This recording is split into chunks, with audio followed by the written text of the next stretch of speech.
Hi students, how are you? I hope you are fine. Today we learn 7th class Science chapter 10th Respiration in Organism. Exercise question answer solution. First question is why does an athlete's breath faster and deeper than usual after finishing the race? देखिए क्यों एक athletes यानी कि जो race लगाता है breath faster तेज़ी से सांस लेता है गहरे सांस लेता है usual after finishing the race जैसे ही वो रेस ख़त्म करता है। देखिए इसका when the athletes run in the race his body needs more energy। जब कोई भी एथलीट्स भागता है रेस लगाता है तो उसकी बॉडी को ज़्यादा एनर्जी की ज़रूरत होती है क्योंकि ज़्यादा वर्क कर रहा होता है वो। In order to get extra energy the athletes breathe faster. तो ज़्यादा एनर्जी लेने के लिए जो एथलीट्स है वो तेज़ी से सांस लेता है। ब्रेथ फास्टर मतलब तेज़ी से सांस लेना। Because more oxygen is supply in our cell क्योंकि ज़्यादा सांस लेगा तो ज़्यादा वायु अंदर जाएगी तो ज़्यादा ऑक्सीजन हमारे अंदर जाएगी। तो इसलिए उसकी जो सेल हैं बॉडी की मसल्स की उनको भी क्या होगी फिर ऑक्सीजन ज़्यादा मिलेगी। It speeds up the break down of food and more energy is release. जितनी ज़्यादा ऑक्सीजन जाएगी अंदर सेलों को उतना ज़्यादा भोजन का भी वो ब्रेक डाउन क्या होगा ज़्यादा होगा ग्लूकोज की मात्रा ज़्यादा बनेगी। तो जिस तरह से ब्लड जो है सेलों तक पहुंचेगा वो ऑक्सीजन की मात्रा उसमें ज़्यादा होगी ज़्यादा एनर्जी होगी तो उससे क्या होगी एनर्जी ज़्यादा रिलीज होगी। तो इसके बाद हमारा सेकंड क्वेश्चन है एक्सरसाइज का list the similarities and differences between aerobic and anaerobic respiration.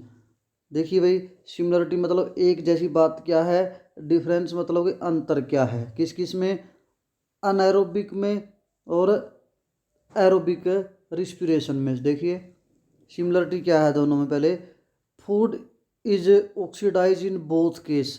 दोनों केस में फूड क्या होता है ऑक्सीडाइज होता है और एनर्जी क्या होती है रिलीज होती है भाई दोनों केस में होता है। इसके बाद है डिफरेंस। पहले अगर हम बात कर रहे हैं जिस तरह से एरोबिक की carbon dioxide and water are the end product of aerobic respiration मतलब कार्बन डाइऑक्साइड निकलती है साथ में क्या निकलता है पानी। While alcohol is the end product of anaerobic respiration. Anaerobic respiration में क्या होता है अल्कोहल होता है। Aerobic respiration release more energy than anaerobic. हम ये भी कह सकते हैं जो एरोबिक है वो in the presence of oxygen होता है और अनएरोबिक है in the absence of oxygen होता है। जिस तरह से मर्जी कर सकते हो इसको। इसके बाद नेक्स्ट है एक्सरसाइज का थर्ड क्वेश्चन है why do we often sneeze when we inhale a lot of dust laden air. देखिए स्नीज होती है यानी कि छींक क्यों आती है हमें जब हम अंदर इनहेल मतलब अंदर लेके जाते हैं वायु कौन सी डस्ट लेडन एयर मतलब जिस वायु के अंदर डस्ट होते हैं एयर के अंदर पार्टिकल किसके होते हैं डस्ट के तो हमें क्या आती है छींक आती है।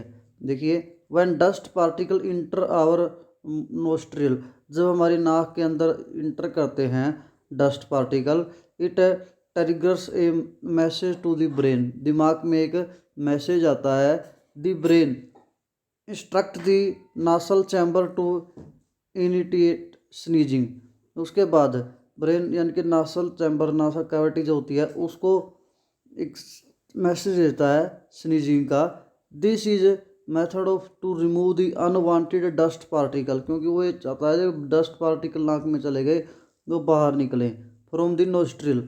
Sneeze is type of defence mechanism use by our body. तो ये हमारी बॉडी के द्वारा किया जाता है। इसके बाद है एक्सरसाइज का question number 4।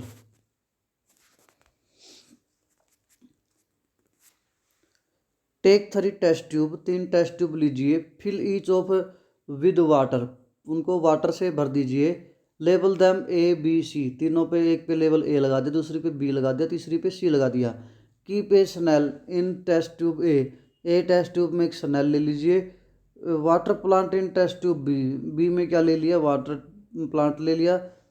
And C keep snail and plant both, C में दोनों ले लिए, मतलब कि स्नेल भी और प्लांट भी। Which test tube have the highest concentration of CO2, किस में CO2 की मात्रा ज़्यादा होगी। देखिए, लिविंग ऑर्गेनिजम्स रिलीज CO2, क्या करते हैं, ऑक्सीजन रिलीज करते हैं जो भी सजीव जीव जंतु हैं। Respiration where plant utilise CO2, जबकि प्लांट क्या करते हैं, CO2 को यूटिलाइज करते हैं, यूज करते हैं फॉर फोटोसिंथेसिस, यानी कि प्रकाश संश्लेषण के लिए। So test tube A will have the highest concentration of carbon dioxide, क्योंकि इसमें स्नेल है और वो एक क्या है, जीव है जो क्या छोड़ेगा, कार्बन डाइऑक्साइड छोड़ेगा, तो इसमें कार्बन डाइऑक्साइड की मात्रा क्या होगी, ज़्यादा होगी। Because carbon dioxide as it comes only for respiration of snail, क्योंकि रिस्पिरेशन जो होगा, श्वसन होगा स्नेल का, वो क्या छोड़ेगा, कार्बन डाइऑक्साइड छोड़ेगा। In test tube B and C a part of carbon dioxide utilize by the plant, B के अंदर क्या है भाई, प्लांट है, वो क्या कर लेगा, कार्बन डाइऑक्साइड का यूज कर लेगा, और उसमें कार्बन डाइऑक्साइड की मात्रा क्या हो जाएगी, कम हो जाएगी फोटोसिंथेसिस के लिए। इसी तरह सी में क्या थे भाई, दोनों थे, एक कार्बन डाइऑक्साइड छोड़ रहा है, एक क्या छोड़ रहा है, एक कार्बन डाइऑक्साइड को ले रहा है, तो उसमें भी कंसनट्रेशन क्या होती है, कम होती है। तो इसलिए कंसनट्रेशन को जो होगी सबसे ज़्यादा किस में होगी, वो होगी भाई ए के अंदर, जिसमें स्नेल है।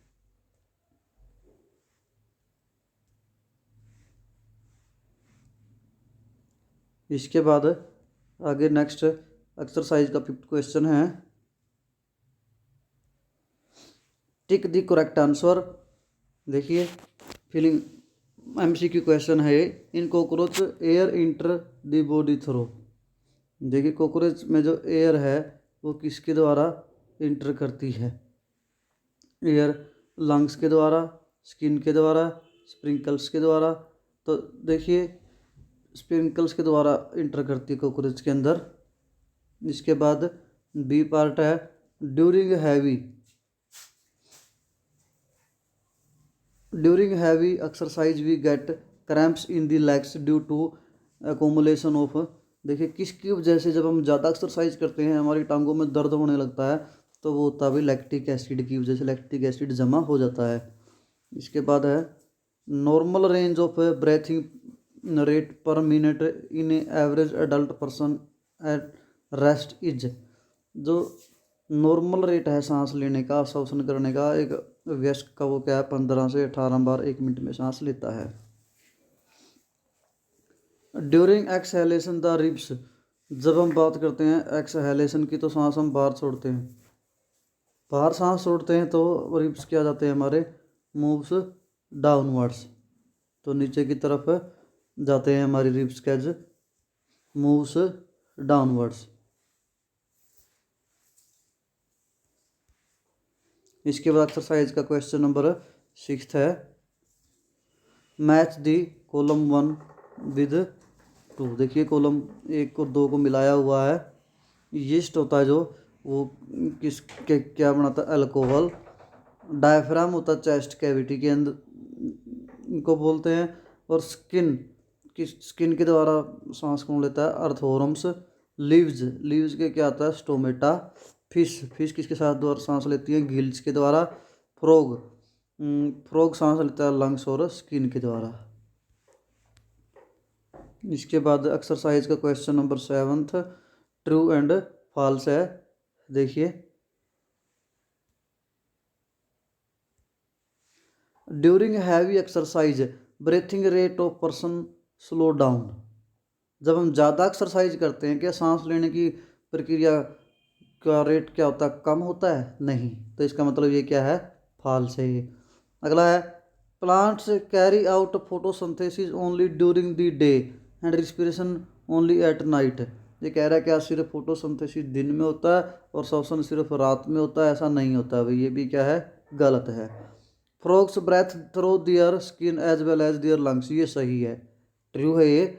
The fishes have lungs for respiration, fish इसमें कह रहा है कि लंग्स होते हैं, लंग्स नहीं होते, गिल्स होते हैं भाई, ये क्या है इसका मतलब फॉल्स है।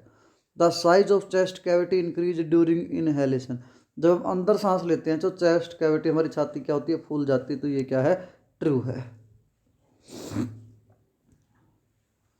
तो इसके बाद इस तरह से नीचे जो स्केयर बनाया हुआ है, give below a square letter in which hidden different words related to the respiration, श्वसन से रिलेटेड कुछ वर्ड दिए हुए हैं।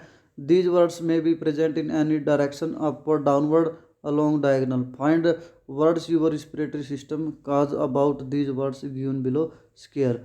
इसमें कुछ वर्ड बन रहे हैं, देखिए उनको छांटा हुआ है। जिस तरह से अगर हम बात करते हैं the air tubes of insect की बात हम कर रहे हैं, यहाँ पे इंसेक्ट्स वर्ड छांटा हुआ है। तो इस तरह से skeletal structure surrounded chest cavity, तो ये सारे के सारे इस स्केयर में से छांटे हुए हैं। इसके बाद है नेक्स्ट, ये भी जिस तरह से टेबल में बनाई हुई है। और इसके बाद हमारा 9th क्वेश्चन बचा हुआ, देखिए the mountaineers carry oxygen with them, अपने साथ ऑक्सीजन लेके जाते हैं जो पहाड़ों पे जाते हैं, क्यों लेके जाते हैं, देखिए इसके अंदर at the athletes altitude of more than 5, ये सही नहीं है भाई। बी है amount of air available to the person is less than available on the ground, क्योंकि वायु पहाड़ों पे यानी कि ऊंचाई होती जाती है तो कम होती जाती है, और वायु कम हो जाएगी तो ऑक्सीजन भी कम हो जाएगी, इसलिए वो अपने साथ ऑक्सीजन के सिलेंडर लेके जाते हैं। तो इसका राइट आंसर क्या होगा, बी होगा। तो इस तरह से हमारे एक्सरसाइज के सभी क्वेश्चन हो गए हैं। फिर भी कोई समस्या है पूछ सकते हो। Thank you, have a nice day.